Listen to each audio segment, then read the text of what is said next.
Hello everyone, my name is Jaybird and welcome back to 6 Days of Snow.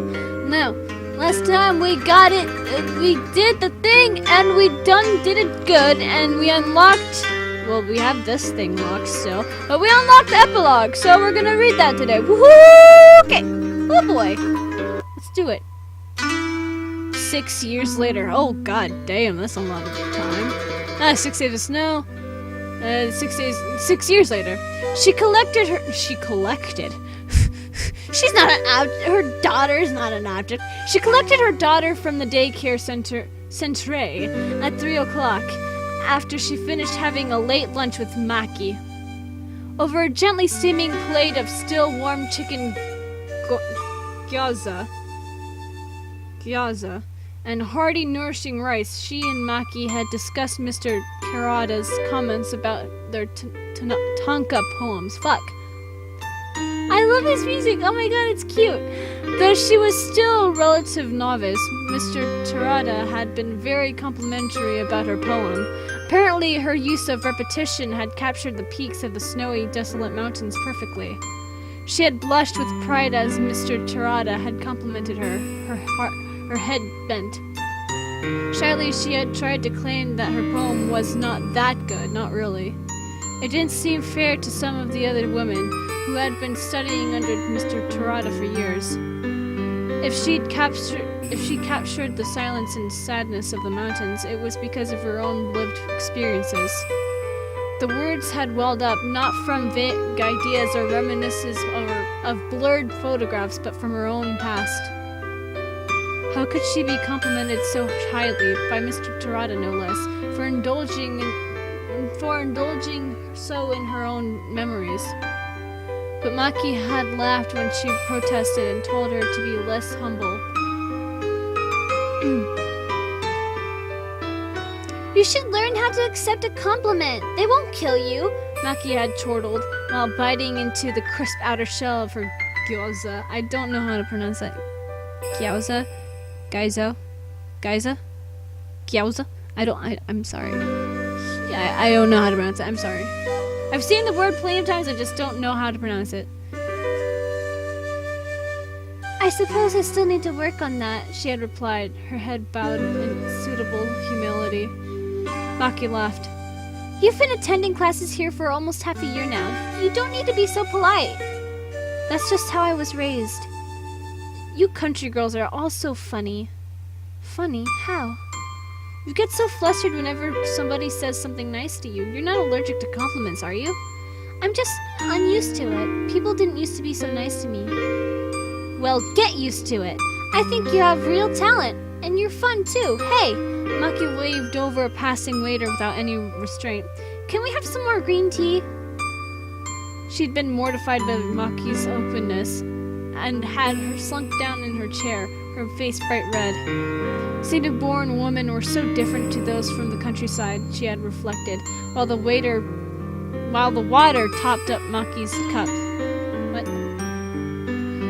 Maki had no problems accepting compliments from Mr. Terada. While some of the other students at Mr. Terada's poetry lessons would try to deflect his praise, Maki never bothered. She simply smiled. Most of the women, the ones who hadn't been born in Tokyo, thought Maki was too shameless. They whispered about her behind her back. Initially, she had agreed, but after 3 weeks, she changed her mind. Maki was incredible. She was everything she had always wanted to be, and everything she could never be. She wondered, as she poked at her own gyoza with her chopsticks, whether she could have been so spirited if only she'd been raised in a different environment. Maybe it was the tall buildings of Tokyo that did it. They were so aggrandizing. What? Aggrandizing? Okay. One born here amidst the hustle and bustle of cars and shops and sprawling residential areas had to be sure of their own sense of self, or else they would get swept away. Maki wore Western fashions. She turned her nose up at traditional Japanese clothes and instead wore the most amazing outfits. Flared trousers, button-down shirts, or print dresses with hems that stopped at the knee. It was Maki who, after her first session with Mr. Terada, had taken her shopping. She owed her current outfit, maroon sweater, maroon sweater, maroon 5 sweater, maroon 5 sweater, maroon sweater and pleated skirt to the older woman's tutelage, I don't know. It had been a bit disconcerting at first to wear something so very short, but it was liberating too. So this was how Western women dressed? I don't know. She had never imagined. The process of reinvention was hard, and sometimes it was scary, but it was never without merit. Finally free from the clothes and manners and gestures that had been imposed upon her for years by her mother, she could be the woman she had always wanted to be. Bold. Fierce. Determinedly independent. Oh my god, she's a strong, independent woman! She don't need no man! No, honey, no, sirree! The dinner with Maki concluded, she hoisted her bag about her shoulder and set off to the nursery. It was only a few streets away from the restaurant, so she walked. It was in the middle of November, and it was starting to get cold. Do you remember? Da-da-da-da-da-da-da. Though no snow had fallen, the air was chilly. It tugged at her hair, making it flutter behind her like a wave. It was nostalgic. It reminded her of her home. I don't care. Maybe that was why she'd written the poem about the mountains. Ever since her move to Tokyo, she'd paid little attention to her memories. But now the weather had changed. They were coming back to her like snowflakes dancing in the air. And to think, only 6 months ago, she had been living in the same desolate mountains of Hakuba. How things changed. Her daughter, Yukiko, was delighted to see her mother. Though they'd only been parted for a few hours, to her it must seem like years. Yukiko threw her arms around her mother's neck and clung to her close like a monkey. She laughed in turn and scooped Yukiko up in her arms. Yukiko was young, only 3 years old, and she could be cradled as easily as a bag of flour. She had to stop by the supermarket on the way home to buy some pork for dinner. Pork was her husband's favorite, and he'd been so very busy with work ever since their move to the big city. But first she had somewhere she wanted to go. Okazaki's. Okazaki's was a small, relatively dusty bookshop that had been built many years ago. The shelves were wooden and reached all the way up the ceiling, and they were crammed with old tomes. The inside of the shop was lit by gas lamps, but they were always dimmed, perhaps to preserve the books. Some of the books in this old place, decrepit though it were rather valuable. At least that was what the owner said. She wasn't too sure if she believed her. The owner was a peculiar woman. She had gleaned, through repeated visits, that the owner had inherited the shop from her grandfather, and she had done little to fix it up. It smelt peculiar inside the shop, of dust and ink and bonchati, I don't know. That kind of tea was known for its strong straw-like smell, which made the young woman think of farms. It was the owner's favorite drink, and she always had a mug of pale green tea with her. Yukiko didn't like the smell of the tea, and she would always complain when her mother took her to the small, out-of-the-way library. Apparently it hurt her eyes. Her mother had ceased bringing Yukiko with her for a while to lessen her complaints, but today was a special occasion. After months of searching on her behest, the owner had finally managed to get her hands on a book she had been seeking for the last 5 years. The book itself was nothing special. It was a slim volume of poetry by an author who had 20 years or so ago been quite popular for his breakout piece, Fireworks. Now Tanabe Eji was an old name, just as dusty as the books that lined the shelves of Okazaki's. It was still possible to find his anthology of earlier pieces, including the famed Fireworks, and she'd uncovered a second-hand dog-eared volume of his first and only novel in a second-hand bookshop. But this collection of poetry was different. Unfortunately, the poetry anthology hadn't been as moving as she had remembered it in her childhood, and the novel was almost excruciatingly maudlin.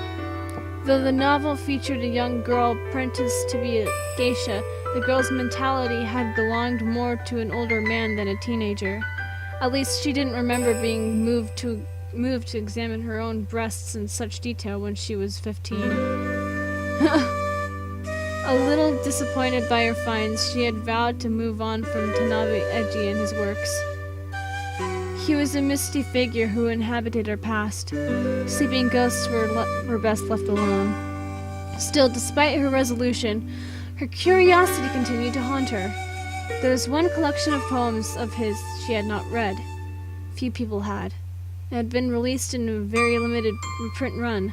Only 1,000 or so copies had been created. Trying to find one had been nigh impossible, and after scouring all the used bookshops and libraries she had almost given up on her search. That was until she had heard about Okazaki's. Apparently, if given time, the owner could find any book one could ever want, even lurid tales of so-called romance that were deemed to be indecent. She wasn't interested in such stories, however. She was more interested in the poems. 6 Days of Snow. Hey, that's a game! It's fucking title drop right there! Title drop! Holy fuck! Now the owner had finally managed to find it, and she could read it at long last.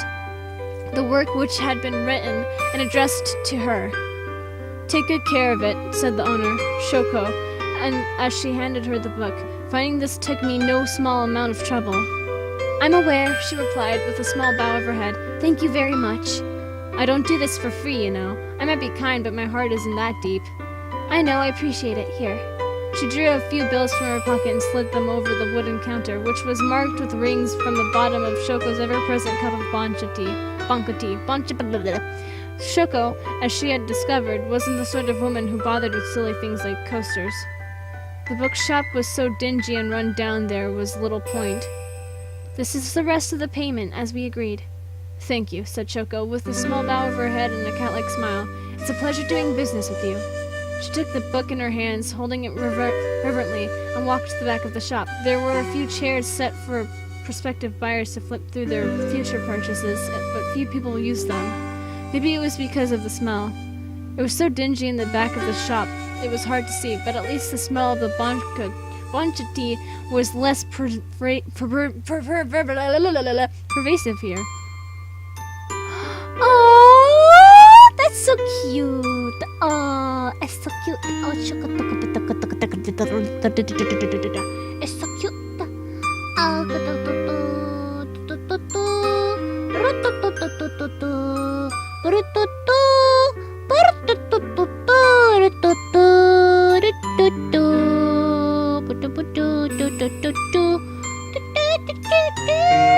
you like my singing? It's so beautiful. This is why I got into this voice got me into concert choir, okay? She took a seat on a chair, the book in hand, and pulled Yukiko onto her lap. Yukiko squirmed for a few moments, evidently displeased by this arrangement, though she had clung to her mother desperately just a few moments hence. She does not look like she's 3. She does not look 3, but okay, I guess. You know what? Never mind. I don't know children that much. I have not been around children that much, so I wouldn't know. Mommy, said Yukiko. Mommy, can I suck at your titten, Mommy? Sorry. I don't know where that came from, but you know what? Whatever. Mommy. Oh, fuck. I need to do a cute, tiny little girl voice. Mommy, said Yukiko, pouting. I'm sorry, can we go home now? Can we go home now? Just a second. I want to look at this first. Can't you look at it at home? I could, she said with a small pause, as realization finally hit her. She could take this book home if she so desired. She had paid for it, and it belonged to her now. It was yet another volume she could add to her slim collection on Tanabe Eji. But reading Eji's works at home, where she cooked meals for her family and played with Yukiko, fucking hell, and slept with her husband didn't seem entirely right. This was an experience that was best had in a place like Okazaki's, in the dark and in the gloom. It was a place where she could indulge in her memories, free from prying eyes, and then seal them away once more like the sparkling city of Atlantis. This book is important to me, she said, by way of explanation. Would you mind waiting? Yukiko lifted her head, her interest piqued. Does it have pictures? I don't think so. Then I don't care! Meh. Would you like to at least see it? Wouldn't you at least like to see it? Fuck, right? Wouldn't you like to at least see it? Well... Just a peek? Okay. Then let's take a look. Her heart pounding inside her mouth, she slowly cracked open the pages of the book. Edgy's last volume of poems. A love letter. To her. There inside the front cover, she could see an inscription, meaningless to those who hadn't been there at the Zami Inn all those years ago, and didn't know what had happened, but priceless to her. To Reiko, I hope you find your own happiness someday. Oh my god! Oh my god! That's like the intro to, that's like the intro kind of cutscene kind of thing. That's like the first thing that the game says when you load it up. That's what I was trying to say. Reiko sniffed. She felt something catch in her throat, and she didn't think it was the dust. She looked down at Yukiko, cradled in her arms. Her weight was warm and comforting against Reiko's lap. She thought about her new life in Tokyo, the poetry lessons and the art classes, and her feeble attempts to learn French. Enchanté, merci. Oh, have a bite of my croissant. Mon ami, mon chou, mon chéri. There you go, there's all the French words I could think of at the moment.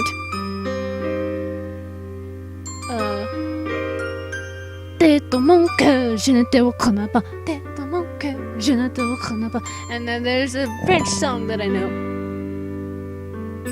Anyways, the meals out with Maki and the large shrines far, far fancier than anything Hakuba had to offer, and her childlike amazement upon her very first trip to the cinema.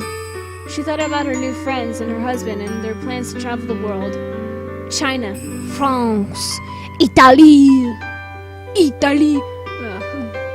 She thought about...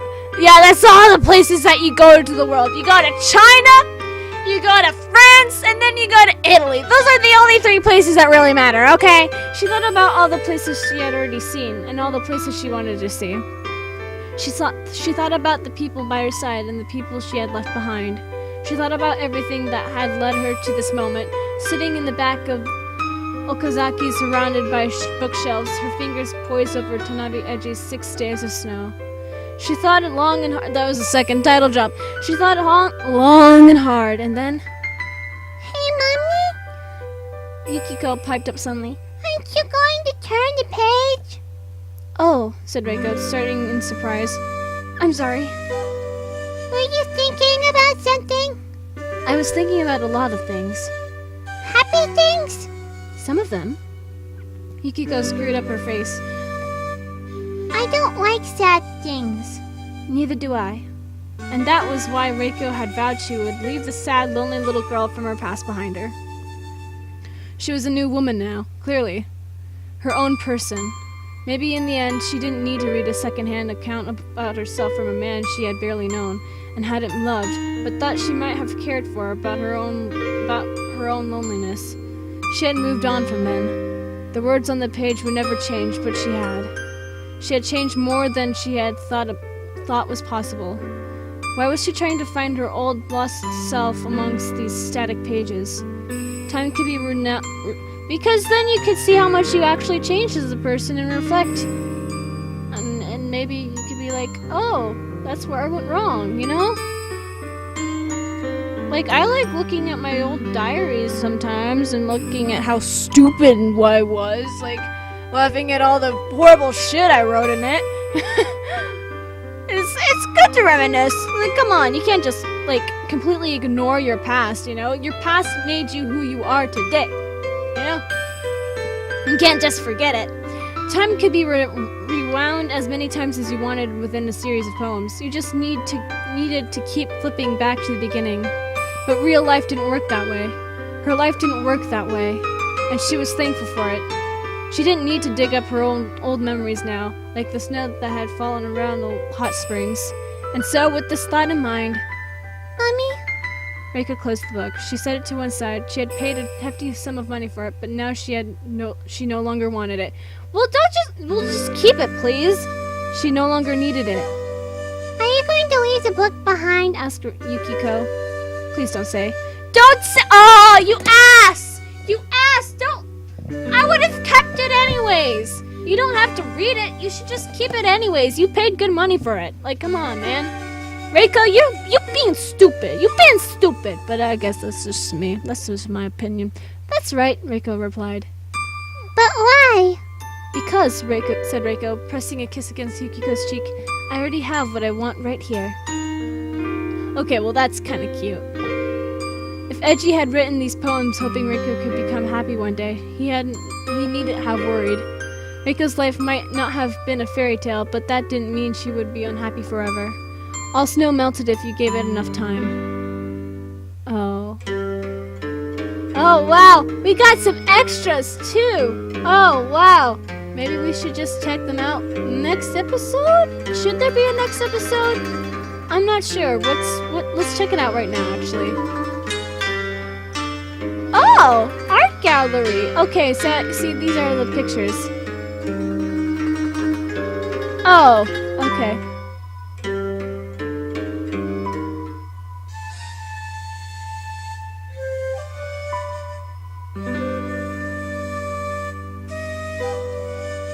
Yukiko. Notes. Oh! Here we go. Oh my god, there's a lot to read here. Let's read it all together now! Hello everybody, and thank you for reading 6 Days of Snow. I hope you enjoyed it, and even if you didn't enjoy it, I hope you didn't find it too dull. This story was mostly inspired by classic Japanese novels from the 1900s. Particularly Beauty and Sadness by Kawabata Yasunari. Beauty and Sadness is about a married middle-aged man similar to Eiji who has a love affair with a 15-year-old girl, writes a novel about it, and becomes rich and popular from the profits. Later in life, after the two main characters have parted, they meet once more and they learn they still love one another despite everything that happened. I wanted to write a story inspired by Japanese literature because I loved how pretty Kawabata's prose is. Kawabata's prose is rather simple, and from what I recall, it doesn't utilize too many long sentences or florid descriptions. Everything is told quite sparsely, but each word feels very precise and well chosen. I was hoping to capture a little bit of that style in the story, but of course I failed spectacularly. The prose is snow is pretty overwrought, and Eiji uses a lot of imagery and likes to ramble. Eiji is supposed to be melodramatic and introspective, and one of the key facets of his writing and universe is how elaborate it is. Fuck. Since the main character in Snow is a writer who has a specific style, I thought it would make more sense to try and mimic Eiji's supposed style than that of another writer. After all, the story is being told from Eiji's perspective, though he's a bit frustrated at his inability to write crisp, clean sentences. The plot of Snow has also a few similarities with Beauty and Sadness, mostly the uncomfortable romantic elements. Actually, a common theme in a few of the Japanese novels I read, like Tanizaki's A Diary of a Mad Old Man and Naomi or Mishima's A Thirst for Love, are romantic relationships between young girls and men significantly older than them, often with tragic endings. That's probably why I decided to adopt a similar focus. When writing the story, I wrote the final scene first, and then thought of how the events in the story could have led to this happening. My aim was to write a story with a sex scene, oh my god, but make the sex depressing rather than titillating. Oh wow, sounds like my sex life, which I don't have yet. Hint, hint, nudge, nudge, boyfriend. Just kidding. I know you're watching this, well maybe. I don't know if you are. I'll just tell you to. And then you'll see this part. You'll come across this part where I'm talking to you right now. Hi, how are you doing? Love you. Okay. Where was I? The story doesn't really have a sex scene though, since I couldn't imagine Edgy writing something that scandalous. My penis went into a vagine, and then it went out, and then in, and then out again. Ooh. And then we climaxed. It just, the fluids of my man sack just flew over, flew all over the room, and stained her, tainted her virginity forever. Okay, I don't know where I was going with that, but I just came up with that on the spot. I suppose the story is a little similar to my other visual novel, Sweetest Monster, which has a similar main character and storyline. I might have to read that. It depends on if it's free or not, because if it's not free, I don't know if I want to pay money for it, you know? Though Edgy is the narrator. Excuse me. Though Edgy is the narrator of Snow, Reiko is probably a more important character. At its heart, Snow is the story of a young girl who doesn't have much life experience. She's afraid of her mother, but her mother is the only family she has, and she spent her whole life obeying her. Reiko wants to escape, but she sees no way of doing that until she meets Edgy. Reiko and Edgy get along well enough, and though Reiko doesn't love him, she decides to manipulate him into falling for her. She hopes if he loves her, he'll sweep her away from her lonely life and rescue her. That doesn't happen, and at the end of the story, Reiko starts to regret her actions. She feels uncomfortable about sleeping with Edgy, and when she realizes he's going to leave her after everything she did for him, she thinks about killing herself. After a few years pass, Reiko manages to move on with her life. She leaves the inn of her own volition, marries a man close to her age, and has a daughter.